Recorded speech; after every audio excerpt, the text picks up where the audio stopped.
Halo semuanya, pada video kali ini kita akan masuk ke bab 2, yaitu konsep-konsep dasar mengenai risk assessment. Nah, di bab 2 ini ada beberapa subbab ya. Yang pertama adalah ini, subbab 21, risk management proses. Kemudian kalau kita ke bawah itu ada 22 mengenai risk assessment, dan 23 ada key risk concept, di mana kita akan membahas konsep-konsep dasar dari risk assessment. Nah, ini video selanjutnya ya, video yang sekarang dan selanjutnya itu akan saya pecah menjadi per bagian ya. Jadi video kali ini kita khusus membahas bagian 21. Nah, ini teksnya lumayan panjang dan bisa jadi agak membingungkan, sehingga ini saya buatkan PowerPoint-nya. Jadi pembahasannya tetap dari sini ya, saya copy paste langsung dari sini, cuman saya pindahkan ke PowerPoint biar lebih jelas lagi. Oke, kita langsung saja ke PowerPoint-nya. Kalau kita lihat tadi pada PDF-nya, ada diagram ini. Nah, diagram ini berasal dari NIST 839. Nah, diagram ini mengenai risk management proses. Kita lihat bersama ada 4 komponen di sini. Yang pertama adalah frame, kedua ada assess, ketiga itu ada monitor, dan keempat ada respon. Jadi ini sebenarnya cuma menggambarkan posisi 830 itu di mana sih? Kita tahu bersama bahwa 830 adalah risk assessment, sehingga risk assessment itu di sini yang ini posisinya ya. Jadi maksud dari gambar ini adalah ingin menginformasikan kepada kita bahwa 830 itu tidak berdiri sendiri, melainkan satu kesatuan dengan yang lainnya. Oke, kita langsung saja bahas per komponennya. Yang pertama itu adalah frame atau risk framing. Jadi penjelasan yang ini saya ambil langsung dari PDF tadi. Tidak saya terjemahkan, tapi kita terjemahkan langsung saat ini ya, saat saya jelaskan. Komponen pertama adalah risk framing. Jadi yang pertama adalah apa sih risk framing itu? Risk framing itu menjelaskan ya bagaimana sebuah organisasi melakukan framing terhadap resiko atau membuat semacam risk context. Jadi dengan kata lain ya, apa ya, kalimat yang lumayan membingungkan tadi itu intinya adalah artinya di risk framing kita mendeskripsikan environment atau lingkungan di mana keputusan itu dibuat. Nah, keputusan itu di sini disebut sebagai risk based. Maksudnya apa risk based decision? Jadi risk based decision adalah semua keputusan yang kita buat di organisasi itu ada baiknya jika memperhitungkan resiko. Itu maksudnya.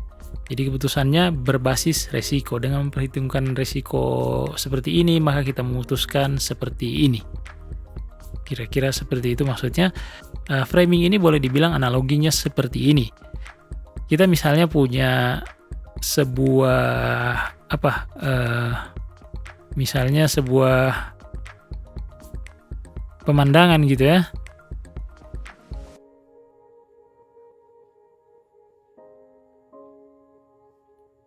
Ini gambar anak SD ini ya. Tidak apa-apa. Kemudian anggaplah kita memandangi semua pemandangan, kemudian kita membawa kamera. Kamera ini akan mengambil sebagian dari gambar ini ya kan? Tidak mungkin kamera itu mengambil seluruhnya ya. Jadi tergantung lensanya sih, tapi intinya kita mengambil sebagian dari gambar apa yang kita lihat gitu ya. Misalnya saya memutuskan saya tertarik dengan di bagian sungai sini ya. Jadi saya memutuskan untuk melakukan framing. Frame itu kan bahasa Indonesia adalah bingkai gitu ya. Saya melakukan framing, yang saya ingin ambil gambarnya adalah bagian ini saja gitu, sampai di sini. Dan ini yang saya potret. Nah, potret ini mendeskripsikan lingkungan seperti apa atau konteksnya seperti apa gitu ya. Itu maksud dari framing. Kira-kira analoginya seperti itu. Nah, tujuan dari risk framing itu sendiri adalah untuk memproduksi untuk membuat sebuah strategi manajemen risiko ya, untuk membuat strategi manajemen risiko yang menentukan bagaimana sebuah organisasi itu bermaksud untuk mengakses atau menilai risiko. Nah, selain itu bagaimana juga cara organisasi merespon dan memonitor. Ya. Jadi ini kan yang ini ini yang ini, kemudian respon itu yang ini, dan monitor adalah yang ini. Jadi dari risk framing itu lahirlah ketiga item ini, cara mengakses seperti apa. Kan pernyataannya sini adalah how ya, bagaimana. Dari risk framing itu kita bisa menentukan bagaimana kita mengakses resiko, bagaimana kita memonitor, dan bagaimana kita merespon. Jadi intinya seperti itu.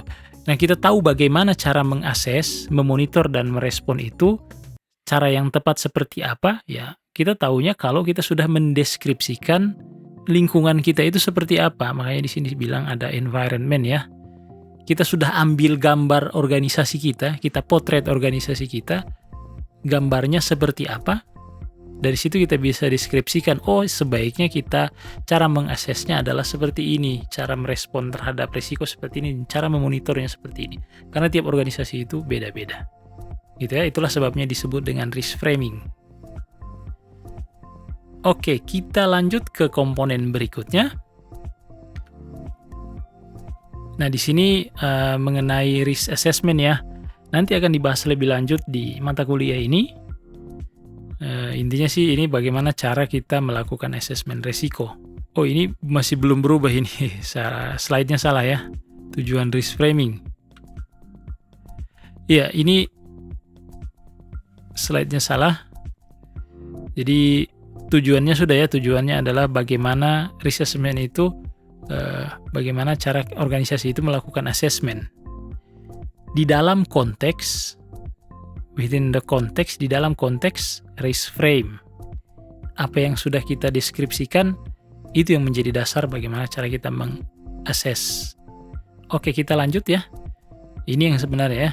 Dan tujuan dari risk assessment itu sendiri untuk mengidentifikasi ancaman terhadap organisasi, ya. Kemudian vulnerabilities itu adalah kelemahan. Kelemahan ini bisa disebabkan oleh internal ataupun eksternal. Kemudian bahaya yang bisa jadi terjadi akibat dari ancaman mengeksploitasi atau memanfaatkan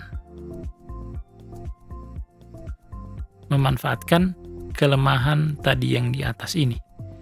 Jadi intinya begini, kelemahan itu sendiri tidak akan dia sebenarnya tidak berbahaya selama tidak ada ancaman yang tidak memanfaatkan itu.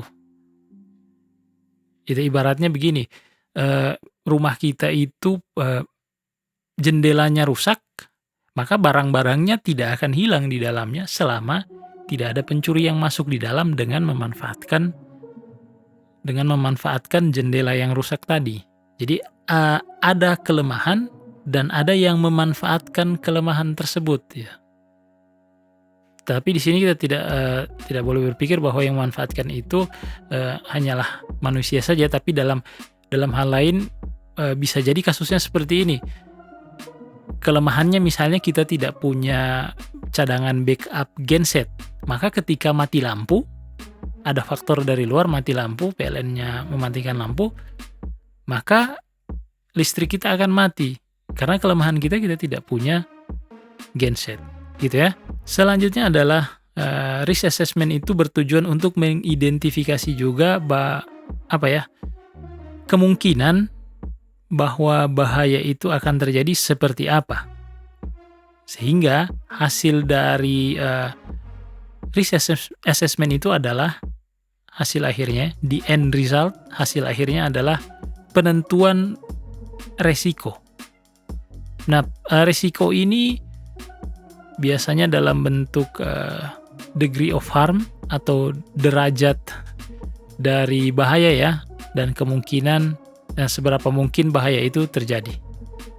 Oke, kita lanjut ke komponen berikutnya, yaitu mengenai respon. Nah, pada risk response ini tentu saja kita mendeskripsikan bagaimana organisasi itu merespon terhadap resiko setelah resiko itu ditentukan berdasarkan risk assessment. Jadi langkahnya tadi itu adalah mulai dari framing dulu, kita deskripsikan, kemudian kita assess resikonya seperti apa, setelah itu kita masuk ke sini ya, respon. Oke, kita lanjut. Nah, tujuan dari risk response itu adalah untuk menentukan ya, di sini kata kuncinya adalah consistent organization wide response. Ini harusnya ada spasi di sini. Response risk. Oke, maksudnya ada lagi nih. Risk response itu dengan adanya risk response yang kita tentukan, kita bisa menentukan standar di organisasi, gitu ya. Standar di organisasi, bagaimana caranya kita menghadapi resiko. Misalnya ketika terjadi kebakaran atau mati lampu. Nah, satu organisasi itu paham gitu, apa yang harus dilakukan ketika misalnya terjadi mati lampu atau misalnya terjadi gempa bumi dan seterusnya gitu. Karena sudah ada standarnya. Jadi di sini standarnya itu adalah ya, kita harus menentukan course of action, langkah-langkah apa saja yang harus kita lakukan untuk merespon terhadap risiko. Kemudian langkah-langkah tadi ini harus dievaluasi juga, ini efektif atau tidak langkah-langkahnya gitu ya. Kemudian kita juga harus menentukan langkah-langkah courses of action yang konsisten dengan ini, risk tolerance. Apalagi risk tolerance ini. Jadi boleh dibilang begini, risk tolerance itu paling gampangnya adalah kita tahu bersama, ini contoh analogi saja ya, kita tahu bersama bahwa ban sepeda motor itu ada dua macam. Yang pertama adalah ban yang biasa ya, yang ada tabungnya di dalam atau ada ban dalamnya ya. Jadi di ban motor ada ban dalamnya, kemudian ada ban motor yang tubeless. Jadi ada ban motor yang tube ya, dan ada tubeless. Nah, orang yang menggunakan ban tipe biasa yang tube ini, dia sadar akan risikonya. Yaitu, ya, risikonya adalah apa? Risikonya adalah kalau bocor, itu langsung akan kempes dalam waktu yang singkat. Gitu ya. Dan dia sadar akan resiko itu, dan dia mau menerimanya gitu ya. Pertimbangannya adalah mungkin, yang tukang tampal ban untuk ban biasa itu banyak di pinggir jalan. Beda dengan tubeless ya. Kalau ban tubeless itu kan tidak semua tukang tampal ban itu punya alatnya dan punya bahannya untuk menampal ban tubeless. Tetapi jadi itu resiko kalau tubeless itu adalah sulit mencari tampal ban gitu. Kalau ini resikonya kalau bocor ya langsung bocor saja.